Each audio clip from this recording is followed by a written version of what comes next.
apparently we're saying that this is not a regime change war. This was best interests of the nation for safety against nuclear war. I get the logic behind it, but again, it's like, can we trust the things that we're being told? Can we trust the things that we're seeing? Can we even trust those satellite images? Let's start with, like, I guess the arguments for and against. I got some of these arguments from Van Jones, who's a CNN journalist. He was kind of giving out a layout of some of the arguments for and against this war. And the first argument for us infiltrating Iran was the threat of nuclear wars. Now, nuclear weapons, right? The threat of nuclear weapons, that's something that's constantly mentioned. Now, here's the big question. Did Iran actually have nuclear weapons? That's what Trump and his administration keep saying, you know, the threat of nuclear wars. Nuclear war as a result of nuclear weapons.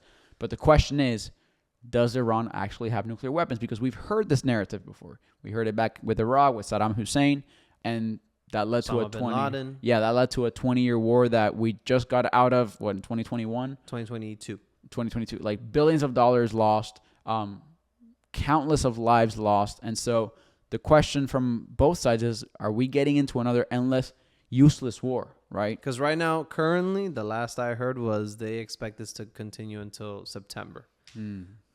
That's what, 4 months, right? Or not 4 months, more than 4 months. Yeah. But it could last until September. It could last another 4 years. It could, it could be over tomorrow. Yeah. Yeah. But again, we have no way of telling. Yeah. Even with that, my question would be, why is it taking so long? And here's where I'm cynical or skeptical.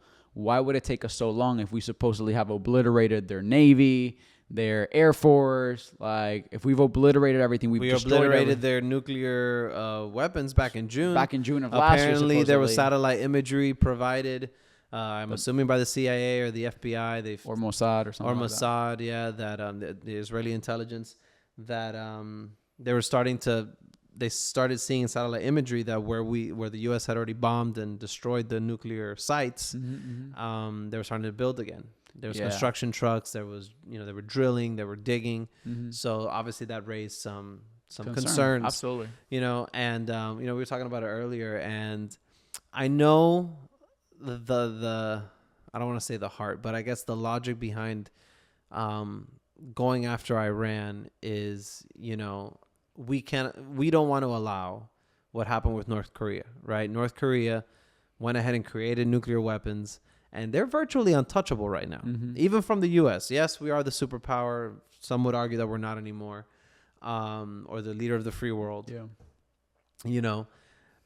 But what happened with North Korea that's making them virtually untouchable is like, we can't just go in there and pull a Maduro. We can't go in there and pull what the U.S. is planning on doing with Cuba, right? Like, we can't just go in there and do a regime change like how we're doing now with Iran, right? Which apparently we're saying that this is not a regime change war. This was purely in the best interests of the nation for safety against nuclear war. Yeah. So I get the logic behind it, but again, it's like, can we trust the things that we're being told? Can we trust the things that we're seeing? Can we even trust those satellite images? Yeah. You get me? Yeah, we watched an episode from The Diary of a CEO, and Andrew Bustamante, a former CIA agent, he was saying that he was very skeptical, right? Because the question is, did they actually have nuclear weapons? This has been the push from the Trump administration that we had to go in there. They were a month away from like developing a nuclear weapon, so we had to get in there.